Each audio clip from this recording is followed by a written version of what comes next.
residents. Why aren't you answering the phone? I'm not on call at Cedars anymore. I don't have to answer the phone every time it rings. Well, I've been trying to reach you. Well, sweetie, you found me. I spoke to Rick. He said you stepped down at the hospital. Certain events led me to understand that it would be better if I volunteered to leave. My head wasn't in the work.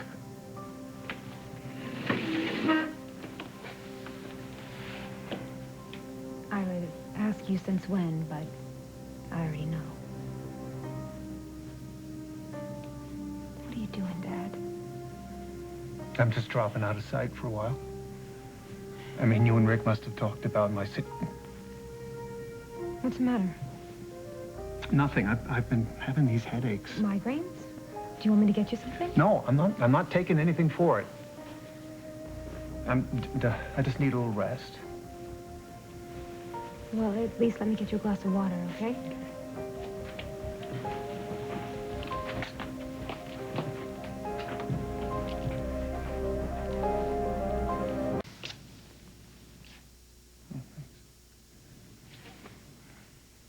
I never wanted this, Dad. For you to drop out of life and hide from the world. Oh, come on. Sometimes it can be good for the soul. You know, a little quiet solitude gives you a chance to think. Can I help you? Look, I know that whatever happened with Mary and Carruthers... Michelle? Look, don't you realize that if I wanted your help, that I would ask for it? Well, no, not really. What's happening to you, Dad? You love your work at the hospital. Don't you want to work toward getting back to that? Work toward something loving, something normal? Something where you don't have to smack me in the face because you're so freaked out? I couldn't be sorrier for hitting you. Well, when was the last time you even called Holly? All right, now look, in the first place, you just leave Holly out of this. Don't even think of calling Holly. Secondly, this is my normal. I'm just going through a rough patch, and if you really want to help me, please stay out of it.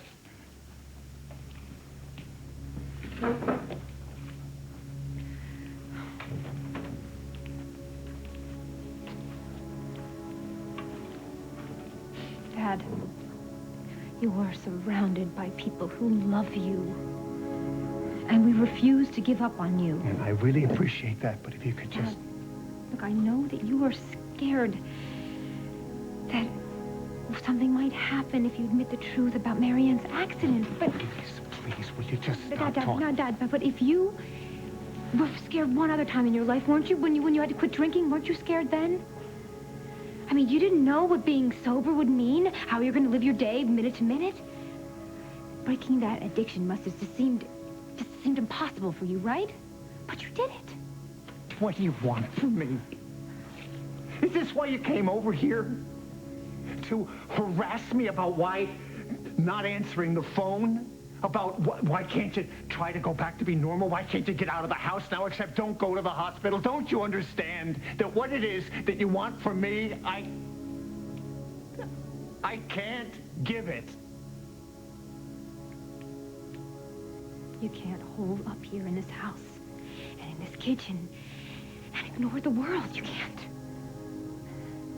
You're trying to achieve some sort of peace with something that happened nearly 30 years ago, and you don't have to carry that burden alone anymore. I am trying to deal with the world the only way I know how, which is the way I see it. Now, if you want me to have some kind of beautiful transformation, if you want me to have some kind of therapy, then here's something you could do. You could let me have some time with Robbie.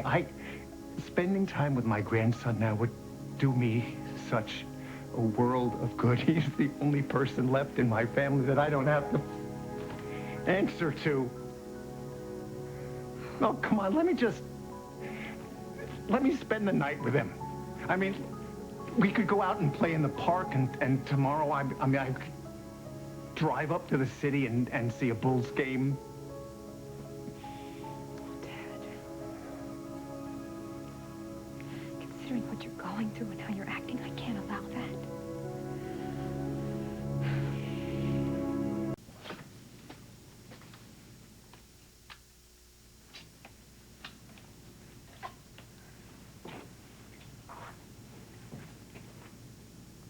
You're afraid to leave Robbie alone with me?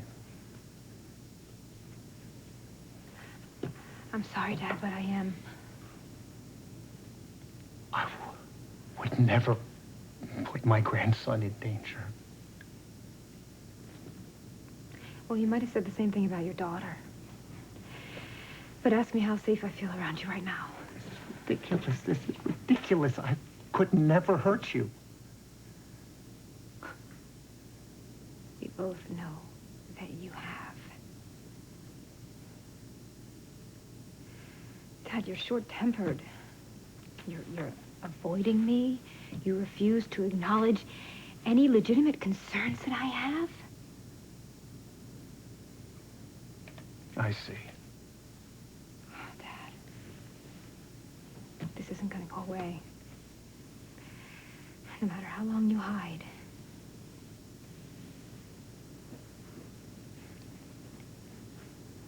The other day you asked me to leave your house. I'm going to ask you to do the same thing for me now.